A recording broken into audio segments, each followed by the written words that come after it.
ہمارے بزرگوں نے اس ملک پاکستان میں علامہ شاہ احمد نورانی رحمۃ اللہ تعالیٰ علیہ کی قیادت میں 1974 میں قانون پاس کرایا، اور وہ قانون کیا تھا کہ اس ملک کے اندر قادیانی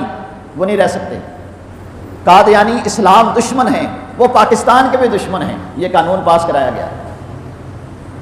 اسی مناسبت سے میں آپ کی یہ تقریر عرض کر رہا ہوں کہ اللہ کے محبوب پاک صلی اللہ علیہ وآلہ وسلم کا دفاع کرنا یہ سنت خدا بھی ہے،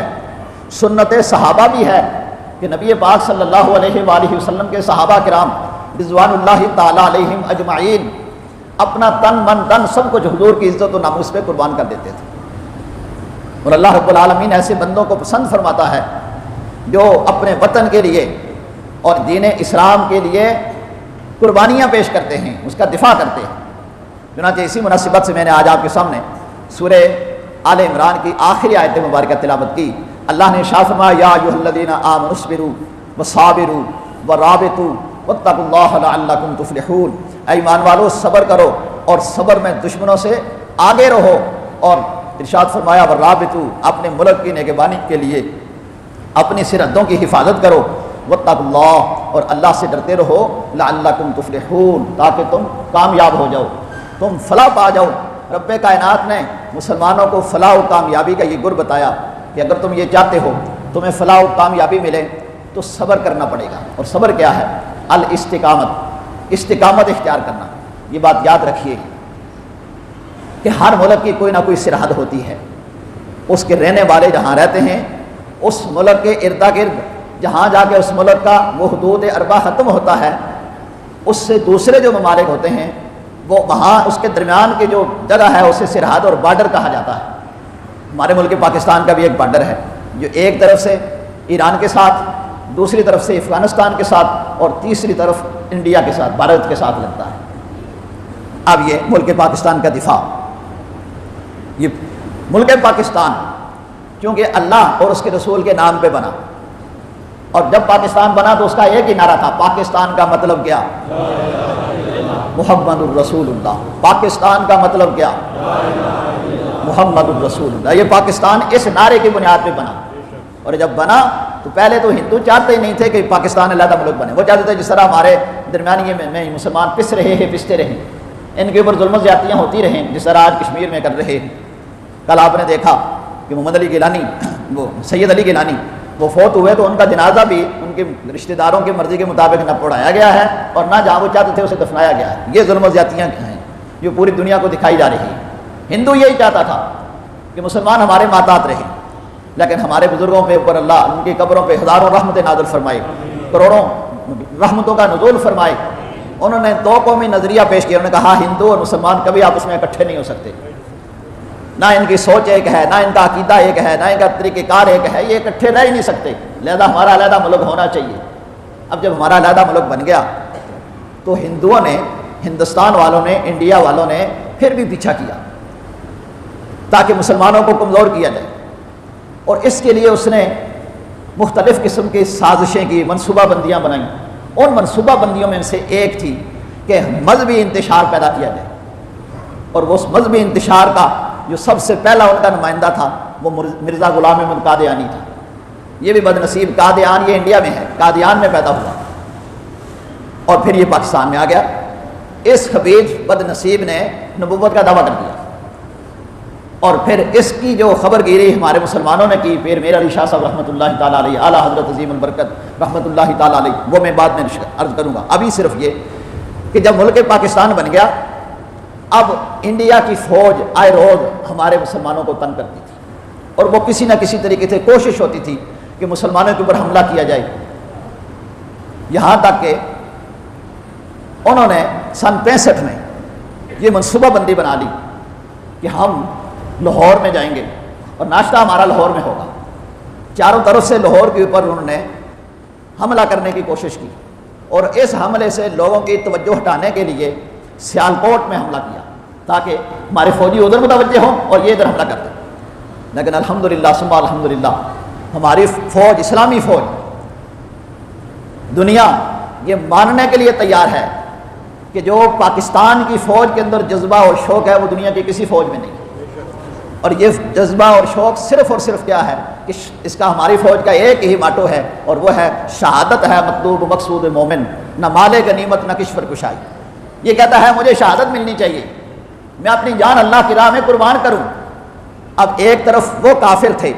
انڈیا کے کہ جن کی کوشش یہ ہوتی تھی وہ مرے میں بچ جاؤں، وہ اپنے ساتھ والے فوجی کے متعلق ان کی یہی سوچ ہے کہ دوسرا مرے میں بچ جاؤں،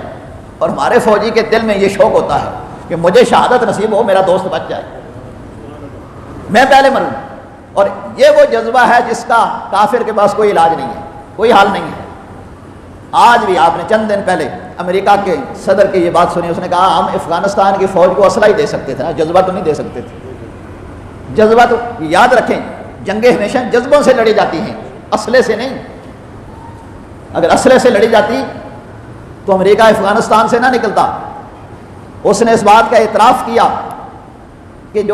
جن کے اندر جذبے ہوتے ہیں ہمیشہ کامیاب وہ قومیں ہوتی ہیں۔ اور یہ بات بھی یاد رکھیں، یہ جذبہ دلانا علماء کا کام ہے۔ یہ علماء اپنے فوجیوں کے اندر، اپنے عوام کے اندر یہ شعور بیدار کرتے ہیں کہ ہمیں اللہ کی راہ میں نکلنا ہمارے لیے باعث فخر ہے۔ اپنے ملک کا دفاع کرنا یہ سنت انبیاء ہے، یہ سنت صحابہ ہے۔ نبی پاک صلی اللہ علیہ وآلہ وسلم جب مدینہ شریف کے اوپر کفار مکہ نے ساری قوموں کو اکٹھا کر کے حملہ کرنے کی کوشش کی تو رسول پاک صلی اللہ علیہ وآلہ وسلم نے اپنے صحابہ کرام رضوان اللہ تعالیٰ علیہم اجمعین کے ساتھ مدینہ شریف کے دفاع کے لیے مدینہ شریف کے ارد گرد خندق بنائی، اور اس کو خندق کھودنے میں سرکار خود شریک تھے۔ اور رسول پاک صلی اللہ علیہ وآلہ وسلم سے جب صحابہ کرام نے عرض کی یا رسول اللہ سخت قسم کی بھوک لگی ہے، یہ دیکھیں ہم نے اپنے پیٹ پہ پتھر باندھے ہوئے ہیں، بھوک برداشت نہیں ہو رہی، تو رسول پاک صلی اللہ علیہ وآلہ وسلم نے اپنے پیٹ مبارک سے کپڑا اٹھا کر بتایا، فرمایا تم نے ایک بندہ ہوا، یہ دیکھو میں نے 2 پتھر باندھے ہوئے۔ یہ اپنے ملک کا دفاع تھا، اپنے وطن کا دفاع تھا۔ اور حضور نے شاہ فرمایا حب الوطن من الایمان، فرمایا وطن کی محبت ایمان کی محبت ہے، یہ ایمان کا جذبہ ہے، ایمانی جذبہ ہے۔ مسلمان ہمیشہ جذبہ ایمانی سے لڑتا ہے۔ تو کافروں نے اس وقت منصوبہ بندی بنائی سن 65 میں ہندوؤں نے کہ ہم اس پاکستان کے اوپر یہ چند لوگ ہیں ان کے اوپر حملہ کر دیں گے اور ختم کر دیں گے، یا ہماری فوجیں آ جائیں گی، لیکن فانوس بن کر جس کی حفاظت ہوا کرے وہ شمع کیا بجھے جسے روشن خدا کرے، جسے خدا بچائے اسے کون ختم کر سکتا ہے۔ ملک پاکستان بقا کے لیے بنا ہے اور یہ قیامت تک باقی رہے گا، اور اس کی سرحدوں کی حفاظت ہمارے فوجی نوجوان کرتے ہیں اور کرتے رہیں گے انشاءاللہ تعالی۔ چنانچہ چشم فلک نے دیکھا کہ ہمارے فوجیوں نے اپنے جسموں کے ساتھ بم باندھ کر ان کے ٹنکوں کے نیچے لیٹ گئے، اور وہ جو زیادہ تعداد میں ہونے کے باوجود وہ تتر بتر ہو گئے، بھاگ گئے۔ اور اس وقت نہ صرف جسمانی بلکہ روحانی قوت بھی ہمیں حاصل تھی، اور یا اللہ کا ساتھ ہمارا تھا۔ یہاں تک کہ بعض کے اخبارات نے لکھا، اور میرے پاس وہ اخبارات کی فوٹو کاپیاں موجود ہیں، کہ جب ان کے پائلٹ وغیرہ گرفتار کیے گئے تو انہوں نے کہا یار وہ جو بابے جو تھے وہ کہاں ہیں، وہ تمہاری فوج کے کمانڈر کہاں ہیں؟ تو انہیں بتایا گیا یہ بابے ایک تو داتا گنج بخش تھے اور دوسرے ان کے ساتھ کوئی اور اللہ والے تھے جو ملک پاکستان کا دفاع کر رہے تھے۔ تو یہ ملک پاکستان، اللہ اکبر یا رسول اللہ۔ یہاں تک کہ اخبار میں نے یہ بات بھی پڑھی کہ ہمارے ایک فوجی جوان میجر ضیاء الدین عباسی یہ سیالکوٹ کی جنگ میں شہید ہو گئے، اور جب یہ شہید ہو گئے تو ان کے والد گرامی کو اس وقت کے صدر ایوب نے تغمہ امتیاز دینے کے لیے، انعام دینے کے لیے ان کے والد کو بلایا گیا۔ جب والد کو بلایا گیا تو والد سے پوچھا کہ تمہارے بیٹے نے اتنی بڑی جرأت دکھائی ہے، جنگ کے محاذ میں لڑتے لڑتے وہ شہید ہوئے ہیں، تمہاری کوئی خواہش؟ تو والد نے کہا جی میری ایک ہی خواہش ہے کہ میں روزہ پاک پہ حاضری دیا، مجھے عمرے کا ٹکٹ مل جائے۔ جنرل ایوب نے آرڈر جاری کر دیے، اسے ویزا دے دیا گیا اور اسے مدینہ شریف بھیج دیا گیا۔ اب وہ بزرگ اپنا واقعہ بیان کرتے ہیں، وہ کہتے ہیں کہ میں روزہ پاک کے سامنے بیٹھا، اپنے ضمیر کا، اپنے معافی ضمیر کا مدعا عرض کر رہا تھا، حضور کی بارگاہ میں درود و سلام پیش کر رہا تھا، میری آنکھوں سے آنسو جاری تھے، اور ایک شخص آئے اور آ کر اعلان کیا تم میں سے پاکستانی کون ہے؟ بابا جی کہتے ہیں میں نے ہاتھ کھڑا کیا کہ پاکستانی میں ہوں۔ اس نے کھڑا کیا مجھے اور مجھے جناب سینے سے لگایا اور میرا ماتھا چوما اور کہا تمہاری ہمارے گھر میں دعوت ہے، ہمارے گھر میں تشریف لائے۔ اب وہ بزرگ فرماتے ہیں، کہتے ہیں میں گھر میں چلا گیا اور گیا تو اس آدمی نے بہترین کھانا پیش کیا، اور وہاں چند اور افراد بھی بیٹھے تھے، اور کھانا پیش کرنے کے بعد پھر مجھے گلے لگایا اور میرا ہاتھ چوما اور کہا کہ میں نے